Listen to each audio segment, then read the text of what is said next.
엠베서더. 아리야, 페어몬트 엠베서더 가자. 페어몬트 엠베서더 서울까지 팀앱 추천 경로로 안내를 시작합니다. 자, 지금 페어몬트 엠베서더 서울로 갈 건데요. 지금 일단 제가 승차감을 보여드리기 위해서 지금 흙길이거든요. 이렇게 밖엔 흙인데, 자, 보세요. 정말 좋습니다. 지금 이 밑에 있는 울퉁불퉁한 게 거의 느껴지지 않고 큰 움직임만 이렇게 차가 뒤뚱뒤뚱 움직이는 걸 보실 수 있을 거예요. 안녕하세요, 스콘즈 박현입니다. 저는 지금 볼보 C40 리차즈를 시승하고 있습니다.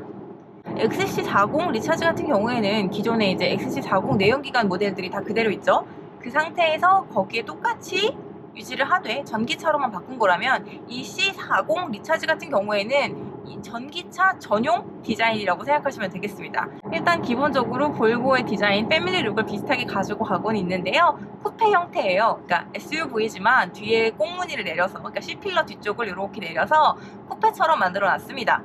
사실 그래서 디자인이 훨씬 더 유려하죠. 그리고 스포일러도 두 개나 붙어 있어요. 그 위에 하나, 아래쪽에 하나 이렇게 있어서 이게 장식용 스포일러도 아니고 실제로 뭐 고속주행 같은 경우에는 최대 4%까지 이 성능에 도움을 준다고 합니다. 자, 그리고 이 차 같은 경우에는 최고 출력이 무려 408마력, 그 다음에 최대 토크는요 67.3kg 포스미터.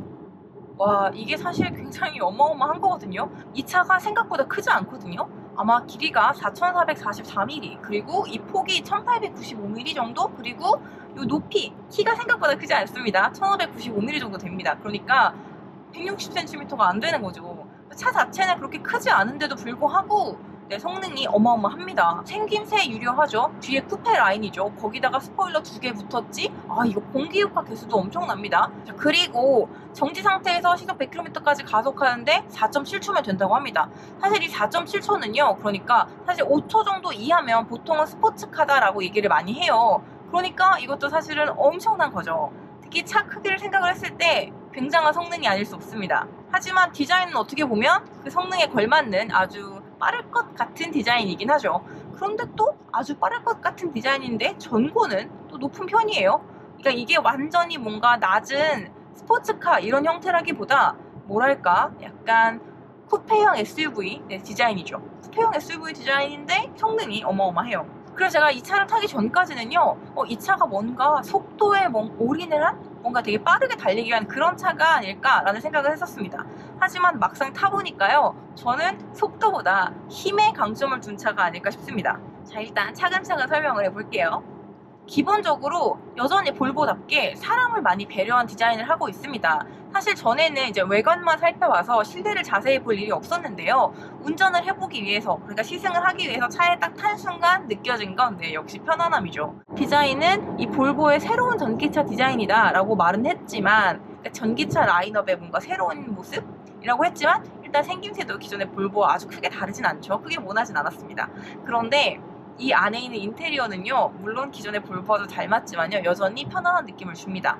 그런데 새로운 전기차 라인업은요, 친환경을 엄청나게 신경을 썼습니다. 그래서 이 C40 리차즈에는요, 이 안에 있는 것 중에 그 어느 것도 가죽이 없다고 합니다. 레더풀이라고 표현을 했던가요? 그래서 비건 가죽, 그러니까 비건 레더, 그리고 뭔가 이 다 플라스틱 재활용 이런 소재라고 해요. 근데 그런 거 치고는 기존의 볼보와 크게 다르지 않게 여전히 편안하면서도 고급스러운 느낌이 듭니다. 근데 사실 뭔가 되게 이렇게 허세스럽게 고급스럽진 않아요. 자세히 보면 뭔가 소재가 다른 것 같다라고 하지만 여전히 우아하게 예쁩니다. 그래서 처음에 앉았을 때는 여전히 볼보다운 편안함, 그리고 군더더기 없고 깔끔한 디자인 이런 것들이 눈에 띄는데 웬일로 볼보답지 않게 장식이 있는 것 같지? 라는 부분이 있습니다. 이 대시보드에 무늬가 있습니다. 되게 뭔가 이런 과한 장식을 하지 않던 볼보와 다르게 이게 뭐지 싶고, 심지어 뭐 우드 트림이나 이런 것도 아니고 이게 뭘까 싶은데 이게 이제 그 지형을 표시한 거라고 해요. 그래서 왜 볼보답지 않게 왜 어떻게 보면 쓸데없는 장식을 넣었을까? 라는 생각을 했는데 실물로 보니까 일단은 꽤 괜찮습니다. 그리고 저는 이걸 주차장에서 이 차를 처음 탔는데요, 이 빛이 들어올 때요 정말 은은하니 너무 예쁩니다. 스웨덴이요, 그 빛이 평소엔 잘 안 들어오는데 들어올 때 굉장히 예쁘다고 해요. 그걸 표현하고 싶었다는데 무슨 얘기를 하는지 실물을 보니까 딱 알 것 같았습니다. 자, 처음에 딱 시승을 하려고 차에 탔을 때 사람을 위한 편안한 디자인. 네, 그거는 여전했고요. 그리고 자세히 보니까 또 여전한 사람을 위한 디테일들도 살아있더라고요. 자, 여기 카드 꽂는 부분이 있고요. 사실 운전하면서 의외로 카드를 이 차에만 놓고 쓸 일이 종종 있습니다. 그런 운전자를 배려를 한 거죠. 그리고 곳곳에 핸드폰과 이렇게 사람이 들고 타는 잡다한 물건들을 내려놓을 수 있도록 수납도 잘 되어 있습니다. 그리고 충전 단자도 충분하고요. 또 하나는 이 암레스트 아래쪽에 전에도 있었지만 휴지통이 있습니다. 그래서 이 휴지통 같은 경우에는요, 특히 아이를 태우고 다니시거나 뭔가 가족과 함께 다니시는 분들은 이런 거 꼭 필요하죠. 네. 그래서 그런 분들을 위한 휴지통도 깔끔하게 있고요. 암레스트 안에 있는 공간도 꽤 충분합니다. 그래서 기존의 내연기관 자동차와 크게 다르지 않게 사람을 위한 되게 디테일한 배려들이 곳곳에 있어요. 아, 저기 통행권 꽂는 플라스틱이라고 해야 되나요? 저 부분도 살아있습니다. 자, 그리고요, 확실히 이 볼보에 지금 이 T맵 300억을 들였다고 하잖아요. 이 T맵은 정말로 여러 가지로 편리합니다. 그리고 볼보답게 유저 인터페이스에 엄청나게 신경을 썼는데요. 왜냐면 운전 중에 이걸 신경 쓰면 전방주시 태만이 되고 그럼 또 그만큼 위험하기 때문이죠. 제가 지금 전방주시 태만 중이네요. 자, 볼보답게 이 유저 인터페이스도 많이 신경을 썼어요. 그리고 제가 전에도 말씀을 드렸지만 가장 분류가 잘 돼 있고 바로 인식되게끔 잘 해놨다고 말씀을 드렸습니다. 자, 일단 기본적으로요, 일단 홈화면 이렇게 누르면 바로 가고요. 지금 내가 어디를 향해 가고 있는지 이런 정보와 뭐 여러 가지 설정들이 되어 있고 차량 상태도 보실 수 있습니다. 자, 일단 T맵이 들어가 있는 건 매우 좋고 전기차 뭐 제가 얼마나 충전소까지 거리라던가 내가 도착할 목적지에 내 차가 얼만큼 배터리가 남아있을지 이런 모든 것들을 설명해주는 요것들, 그리고 일단 무엇보다 저만 그런가요? 내비게이션은 세로로 길어야 좋지 않나요? 그래야 내가 갈 방향의 길이 좀 넓게 보이니까요. 와, 조금 전에 제가 속도를 줄이지 않아서 방지턱을 또 꽤 높았거든요.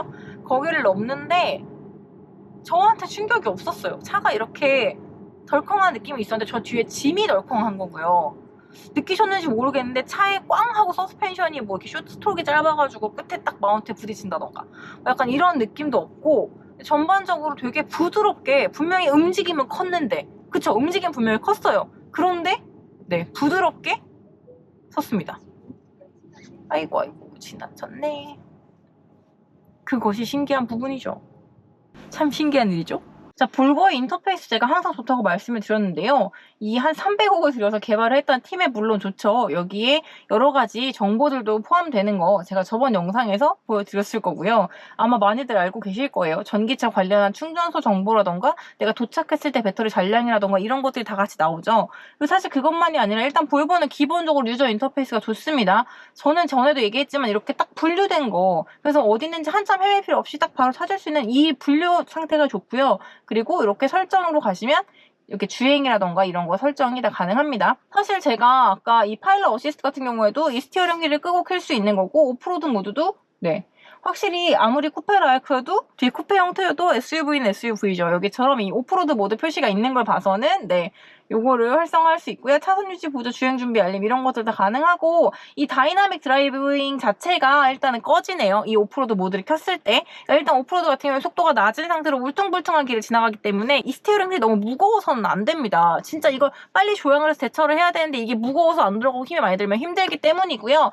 그래서 다이나믹 드라이빙은 꺼졌네요. 이 오프로드 모드를 끄게 되면 다이나믹 드라이빙이 켜지고 원페달 드라이브 이런 거, 스티어링 감도 이런 것들을 조절할 수 있습니다. 사실 저는 볼보의 스티어링 휠이 쫀득하면서도 진중해서 좋은데요. 이걸 무겁다고 느끼시는 분들도 종종 있죠. 그런 분들은 스티어링 감도를 꺼주시면 되겠습니다. 그리고 원페달 드라이브는 제가 아까 안 써봤는데, 이 원페달 드라이브 같은 경우에는 사실 전기차에 기본적으로 많이 있죠. 그러니까 브레이크를 페달을 떼는 것만으로 완전히 멈춰주는 그런 기능인데, 그게 보통 전기차에 다 있고 볼보에도 있는데 오늘 전 쓰지 않았습니다. 근데 쓰지 않은 상태는 정말로 처음에 브레이크 페달을 발을 떼면 스르륵 움직이는 게 너무 내연기관하고 비슷해서 정말 불편함을 못 느끼고 이질감을 못 느꼈습니다. 되게 자연스럽고 부드럽게 잘 되어 있어요. 일단 기본적인 설정은 이걸 키지 않는 한, 원페달 드라이브 키지 않나 그렇고, 그렇다고 해서 이 원페달 드라이브가 보통은 이 회생되던 정도를 조절할 수 있는 차도 있는데 이거는 조절하는 모드는 보이지 않습니다. 주행 설정 가능하고 충전 설정도 가능하고, 이 충전 같은 경우에는요, 왜 한도가 있을까 싶잖아요.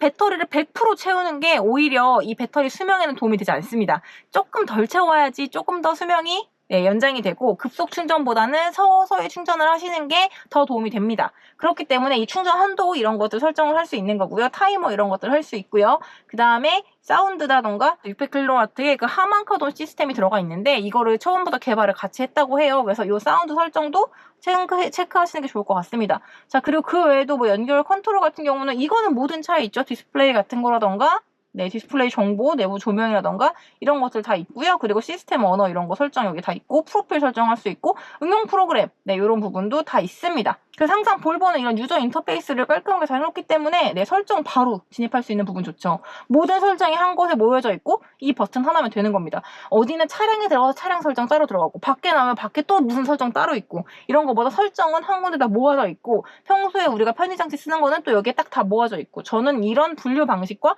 이렇게 직관적으로 알아보기 쉽게끔 배치되어 있는 게 너무너무 좋습니다. 너무너무 좋습니다. 자, 그래서 이거를 하고 싶어 내가 주차장까지 와가지고 설명을 했고요. 사실 여기에 지금 이 컬러가 들어오는 게 굉장히 예뻤는데 자, 이렇게 이거 닫으니까 자, 이렇게 여기 지금 여기도 지금 하얀 게 있거든요. 이런 식으로 다 은은하게 불이 들어왔습니다. 이게 생각보다 굉장히 예쁘죠? 은은하면서 네, 그러면서 이렇게 너무 막 과하고 눈이 부시고 이게 아니라 정말 은은하게 괜찮은 것 같습니다. 이거 정말 저는 괜찮았어요. 너무너무 좋습니다. 자, 이렇게 사람을 곳곳에 배려하고 뭔가 가족과 함께 탔을 때 여러 사람이 탔을 때를 배려한 네, 그런 차답게 승차감도요 생각보다 아니 솔직히 말하면 생각과 달리요 편안합니다. 그렇다고 해서 뭔가 되게 부드러우면 초점이 맞춰져서 물렁물렁하고 출렁출렁하면서 노면 상황에 따라서 이렇게 배 타듯이 네, 물을 위에 이렇게 수면을 타듯이 그렇게 달린다는 느낌은 아니고요. 네, 기본적으로 뭐랄까요, 푹신한 라텍스가 한 겹 깔려있는 느낌입니다. 네, 이 말을 하니까 또 든 생각인데 시트 자체도 굉장히 탄탄하면서도 편하네요. 푹신하지만 툭 꺼지는 게 아니면서 네, 몸을 잘 받쳐주면서 탄탄한데 이 몸에 닿는 부분은 또 보들보들하면서 푹신합니다. 그래서 이 시트 자체도 굉장히 몸이 편안한데요. 그런데 이 승차감, 이 하체 느낌 또한 마찬가지입니다. 뭔가 정말 가족이 함께 타고 내 옆에 누군가를 태워도 괜찮을 만한 그런 느낌입니다. 그러니까 뭔가 이 인테리어부터 시작해서 승차감까지 고루 맞춰서 탑승자를 배려했다, 탑승자를 위한 차다, 이런 생각이 들더라고요. 굉장히 좀 예상과 달랐습니다. 왜냐? 겉에 생김새는 굉장히 뭐랄까 날렵하고 막 속도에 집중할 것 같고 달리는 게 제일 중요할 것 같은 그런 차처럼 보였거든요. 그리고 또 놀라운 건 뭐냐면 심지어 20인치 휠입니다. 20인치 휠이 들어가 있어요. 19인치도 아니고 18인치도 아니고 20인치란 말이죠. 이 차가 휠 타이어가 커지면요 단점이 뭐냐면 승차감이 나빠집니다. 왜냐? 일단 타이어 편평비가 얇아져요. 네, 편평비가 얇아진 것까지는 그럴 수 있다 치겠습니다. 이 타이어 쿠션감이 빠진다는 얘기거든요. 그런데 이 자체가 무거워지기 때문에 휠이 크게 커져서 무거워지잖아요. 그럼 차체에 비해서 스프링 하실량이 무거워지니까 이 아래에서 퉁퉁퉁퉁 오는 충격들이 차체로 그냥 옵니다. 이 무거운 게 툭툭툭툭 튀길 때 그 힘이라고 해야 되나요? 그 영향이 있잖아요. 네, 그게 그대로 들어온다고 생각하시면 됩니다. 왜 SUV 같은 것들인데 휠 타이어 큰 거 멋으로 넣어놓은 차일수록 승차감이 이상한 거예요. 왜냐? 이렇게 노면에 굴곡이 있을 때는 서스펜션을 보통은 이제 SUV 같은 경우에는 특히 높은 차 같은 경우에는 하중 이동을 좀 할 수 있도록 여유가 있도록 해두기 때문에 분명히 차는 이렇게 위아래로 움직이는데 그리고 여유도 있는데 근데 뭔가 이 노면이 오돌도돌하고 뭔가 노면의 질이 고르지 않을 때는 그 충격이 다 들어오거든요. 그건 사실 무거운 휠 타이어 때문입니다. 그런 경우가 많아요. 때문이 뭐 100%는 아니지만요. 그런데 이 차는 20인치 휠 타이어에 이 차 심지어 작잖아요. 크지 않잖아요. 네, 크지 않은 이 차에 20인치 휠 타이어가 들어가 있는데도 불구하고 승차감이 괜찮습니다. 특히 흙길, 자갈길 제가 일부러 지나가 봤거든요. 제가 시승하는 루트에 없었는데 다른 건물 주차장에 있는데 찾아 들어가서 일단 지나가 봤습니다. 와, 매끄러워요. 정말 매끄러워요. 참 신기한 일이죠? 어떤 느낌이냐면요, 왜 침대 매트리스 중에 스프링인데 이 판 스프링, 판으로 되어 있는 애들도 있고 그 다음에 독립식으로 하나하나 스프링이 이렇게 싸져가지고 독립식 스프링 매트리스라고도 있잖아요. 근데 이 차는요 독립식 스프링 매트리스에 위에 라텍스를 깐 느낌입니다. 그러니까 이게 지나갈 때요, 일단 기본적으로 전기차는 한쪽에 충격이 오면 차체가 전체가 흔들리는 그런 느낌이 있을 때가 있어요. 전에도 말씀드렸지만 이게 프레임으로 단단하게 잡혀 있고 거기에 묵직한 배터리가 이 아래쪽에 깔려 있기 때문에 충격 하나만 들어와도 전체가 흔들리는 느낌이 날 때가 있거든요. 그리고 이 충격이 어디서 들어왔는지 모르게끔 뭔가 이렇게 대각선으로도 같이 진동을 하고 좀 이상한 승차감이 있는 게 있습니다. 그런데 일단은 이 차는요, 제가 초반에 잠깐 말씀을 드렸듯이 기존 내연기관차를 바탕으로 한, 그러니까 내연기관차에도 사용한 플랫폼을 바탕으로 한 CMA 플랫폼을 사용하고 있는데요. 그렇다 보니까 배터리 배치가 좀 특이하고 무조건 강한 그런 프레임으로 짜가지고 딱 막고 있지 않습니다. 그래서 생기는 이점인지는 모르겠지만 일단 충격이 독립적으로 들어와요. 그래서 제가 독립식 스프링이라고 말씀드렸던 게, 옛날에 왜 침대 광고에 보시면 사람이 이렇게 한쪽에 앉아도 무조건 이렇게 가만히 평화롭게 유지되는 그런 광고 보셨죠? 그래서 원래는 이제 판으로 다 묶여있는 스프링 같은 경우에는 한쪽이 기울어지면 반대편도 이렇게 떠오른다던가 영향을 다 받는데, 독립식 스프링 매트리스는 그런 게 없잖아요. 네, 맞습니다. 이 차도 마찬가지로 저쪽에 진동이 들어오면 딱 그쪽 바퀴의 진동이 느껴집니다. 이쪽까지 막 차가 이상하게 움직이면 이상해지지 않아요. 그래서 독립식 스프링 같은 그런 느낌. 네. 그리고 앞에 진동이 왔을 때 뒤에가 같이 판이 막 들린다던가 이런 느낌도 아닙니다. 앞에 진동, 뒤에 진동 딱 이렇게 제대로 옵니다. 그런데요, 또 기본적으로요, 이 라텍스가 깔린 것처럼 진짜 약간 뭐랄까요, 폭신하면서도 탄탄해요. 이 왜 막 푹푹 꺼지는 거 말고 진짜 이렇게 싹 받아줬다가 싹 차오르는 그런 느낌의 또 하체를 가지고 있습니다. 그래서 이게 승차감이 상당히 좋아요. 그런데 이제 상대적으로 잃는 게 있죠.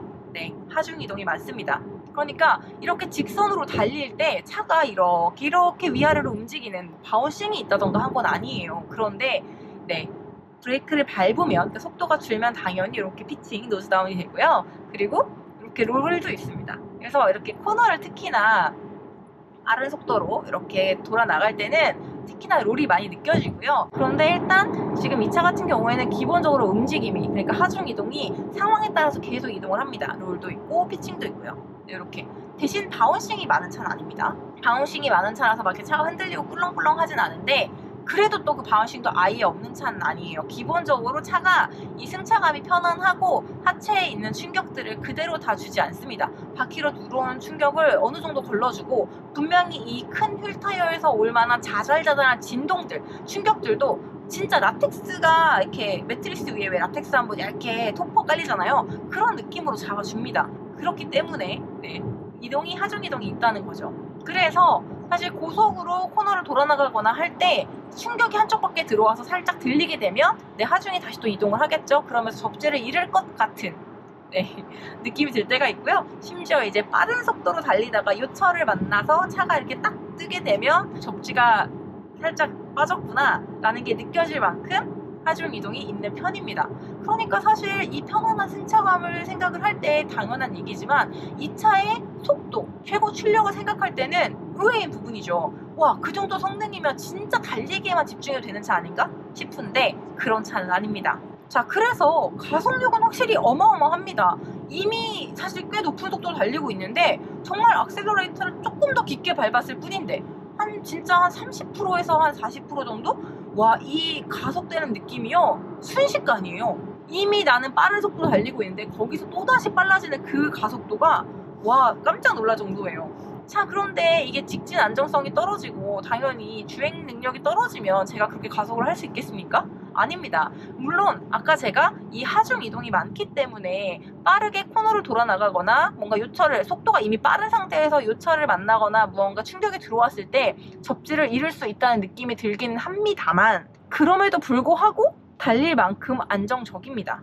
사실 이 직선 주행, 직진 주행할 때 이 스티어링 휠의 복원력이 굉장히 중요합니다. 차체와 타이어가 일직선으로 맞는 이 복원력은 특히 캐스터각의 역할이 굉장히 중요하고요. 이 복원력이 좋아야, 이 설계가 잘 되어야 이 직진 안정성이 느껴지는 겁니다. 그런 면에서도 어쨌든 잘 됐다는 거죠. 너무너무 좋습니다. 만약에 저라면 이 차를 속도로 쓰지 않을 겁니다. 그러니까 내가 빨리 달리는 거에 뭐 서킷 주행을 한다던가 아니면 어디 와인딩을 하고 싶은 그런 차로 쓰지 않을 겁니다. 이 차의 힘이 어마어마하고요. 저는 볼보의 차대 강성을 믿거든요. 자, 그러면 뭘 잘할 수 있느냐? 바로 견인이죠. 오토바이 최근에 타기 시작했는데요. 오토바이를 끌고 어디 멀리 가서 막 산속에서 오토바이 타는 걸 해보고 싶기도 하고요. 그리고 아시겠지만 저 캠핑 정말 좋아하거든요. 네, 캠핑도 하고 싶습니다. 근데 차박보다 좋은 건 내 뒤에 캐러반 같은 거 하나 끌고 다니면 좋죠. 제가 그것 때문에 트레일러 면허도 땄거든요. 그래서 오토바이 같이 짐 이렇게 낮은 거에다가 이렇게 올려서 오토바이 같은 거를 타고 가기에도 좋고, 저한테는 이 차의 힘과 차대 강성, 그게 더 소중하게 느껴집니다. 그래서 저한테 만약에 차를 단 한 대만 산다면 저는 이 차가 정말 마음에 드는 것 같습니다. 왜 사실 차가 되게 사람의 그 주인의 특성을 많이 반영하잖아요. 차를 보면은 그 주인의 성향이 대충 나오거든요. 그런 면에서 뭔가 이 차가 저랑 되게 잘 맞는 차였으면 좋겠고, 저는 그렇게 느껴지고, 사람들이 이 차를 보고 그렇게 말해주면 되게 좋을 것 같은 거예요. 마음에 드는 것 같습니다. 그만큼 이 차는 되게 매력적입니다. 그리고 저랑 닮았으면 좋겠어요. 저만 그렇게 생각할 수도 있겠지만, 그래서 이 차의 생김새, 외모, 스타일, 그리고 효용성, 이런 모든 면들이, 네, 저는 정말 한 대를 산다면 이 차라는 생각이 듭니다. 저는 제가 만약에 진짜 딱 한 대를 산다면 이 차를 사서요, 네, 감쇄력 조절된 서스펜션을 넣고 무조건 견인고를 장착하고 저의 레저 활동과 그리고 드라이빙, 네, 라이프? 뭐라고 해야 되죠? 그러니까 서킷 주행과 뭐 둘 다 한번 써보고 싶습니다. 그만큼 꽤 매력적인 차예요. 이것으로 C40 리차지의 시승을 마치도록 하겠습니다. 감사합니다. 매끄럽긴 합니다. 일단 기본적으로 주행 질감도 매끄럽고